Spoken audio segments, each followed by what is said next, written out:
Ogor Mawtribes, hungering hordes, devouring their way through the realms on massive circular maw paths. The ogres are a scourge upon all beings, whether living or dead, beast, plant, or inanimate object.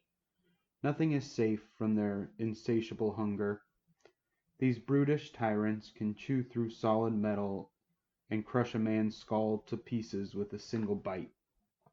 The coming of an Ogor Mawtribe is heralded by tremors in the earth caused by the headlong charge of hundreds of hulking brutes and war mounts. This wall of flesh and iron rolls relentlessly over everything in its path.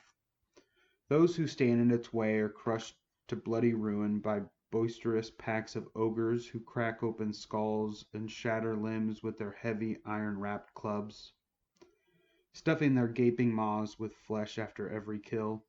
Once the Mawtribe has gorged itself to bursting, it moves on in search of its next meal, leaving naught but splattered blood and shards of bone in its wake. Ravenous brutes. Ogres have roamed the mortal realms since the earliest days of the Age of Myth, when the god king Sigmar embarked upon his great quest to bring enlightenment and civilization to the wilds. At that time they were uneasy allies with the armies of Azir, but this peace did not last. The creature's predatory appetites can never truly be restrained for long. Such is the ogre's tenacity and brute strength that they survived even amidst the darkness of the Age of Chaos, when the armies of the dark gods rampaged across the land. When the God King's host finally returned to the realms, the mighty Stormcast Eternals at their fore, the ogres rejoiced at having such exotic new treats to sample. Gathering into enormous migratory hordes known as Mawtribes, ogres march the length and breadth of the land, eating as they go. These nomadic routes are not as random as they first appear. Each Mawtribe traces a circular journey heading out from their lair and chewing a great bite out of the realm before returning to their homeland for a gluttonous feast. With every consecutive raid, they must travel further and further in order to find new sources of food.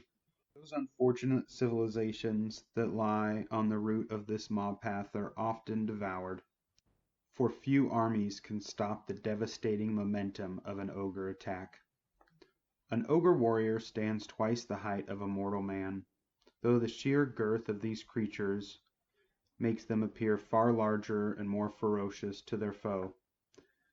They carry crude yet effective clubs and cleavers, the better for hacking up and tenderizing the enemy's flesh, and their ruddy, sweaty skin is stitched with tattoos and tribal markings. Formidably resilient and grotesquely swollen with fat and muscle, an ogre can withstand all manner of hostile environments and can survive almost anywhere in the realms. They are near impossible to stop once roused, bullying their way through any obstacle with single-minded obstinacy and cruel laughter. Ogres have been known to survive spear thrusts, cannonades, and gouts of magical flame without succumbing, certainly lasting long enough to bludgeon their attackers into a fine paste. The most notable trait of ogre kind is their bottomless hunger. Folk tales and legends abound regarding the creature's appetite, and rarely are they more extraordinary than the truth. An ogre can consume almost anything. Their rock-hard teeth crunch up even the toughest of materials, and their guts are capable of digesting shards of plate armor and venomous offal with only minor rumblings. Despite the ogre's wide-ranging tastes, flesh is typically craved above all else. Enterprising foes might attempt to placate an oncoming ogre horde with offerings of meat, but such strategies are rarely successful. Any offered food is swiftly devoured, and no sooner have the ogres finished stuffing themselves full than their bellies begin to rumble anew. Before long their piggish eyes will turn upon their would-be appeasers, and another bloody feast will begin. Though not even the most deluded scholar would describe them as intelligent, ogres are capable of a degree of low cunning, driven solely by the desire for food. An ogre might be convinced to align with almost any cause in exchange for meat. or the coin with which they may buy it. Doomed those who rely upon such arrangements, however, as ogres scorn unedible concepts of honor and loyalty. They will switch sides in a moment if doing so seems beneficial. Nevertheless, ogre mercenaries are common sight in many armies, since their fighting prowess cannot be doubted. Eaters of the Realms. The Ogor Mawtribes are dominated by two very different cultures. United by their worship of Gorkamorka and their ceaseless quest for meat, the Gutbusters are the most numerous of the ogre tribes and can boast the most treasure and the finest weapons. These nomadic raiders see themselves as the epitome of ogre kind, a force of devastation that sweeps across the realms in a never-ending orgy of consumption. They have learned to make great use of black powder weapons in order to soften up their intended prey, and they are guided along their migratory trails of destruction by visionary blood mages known as butchers. Teeming hordes of Gnoblars scamper alongside the ogres as they march, scooping up the detritus that the Mawtribe leaves behind. These diminutive creatures perform a variety of dangerous and unpleasant tasks for their masters, and in return the ogres largely refrain from gobbling them up, at least until food becomes scarce. The second major culture within ogre society is that of the Beastclaw Raiders. These brutish nomads are driven along their migratory paths by the magical blizzard that bites at their heels, known as the Everwinter. It forces the ogres ever onwards, else they become frozen amidst the icy depths. Riding upon massive beasts of the mountain, they stampede over their foes like a living avalanche. Lolloping, shaggy-furred horrors and vicious hunting cats run along their sides, driven by grizzled ogre huntsmasters.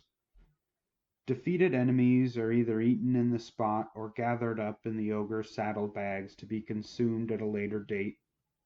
Many Mawtribes maintain a greater connection to the Gutbusters' way of life, and are ruled over by near-mythical over-tyrants, towering warrior emperors, gigantic and hugely obese, even by the standards of their own kind, but no less deadly for their bulk. Others, such as the formidable Boulderhead Mawtribe, are dominated by Frost Kings, weird conquerors who, according to ogre folklore, are vested with the icy powers of the Everwinter itself. When they are not raiding in search of food, these two decidedly different cultures regularly clash for domination.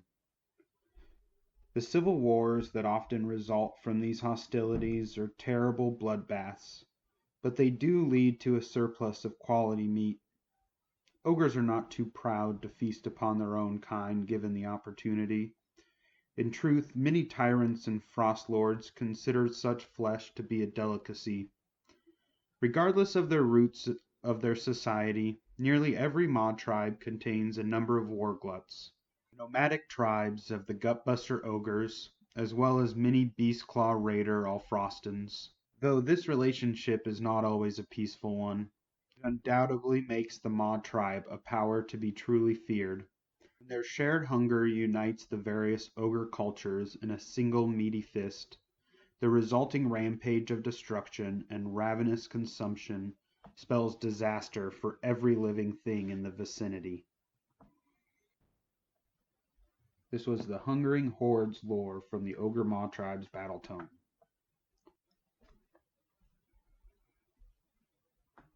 The last words of High Arbiter Mayros Hale, recorded 2 days before the sacking of Catranza by the Ogmore Warglut.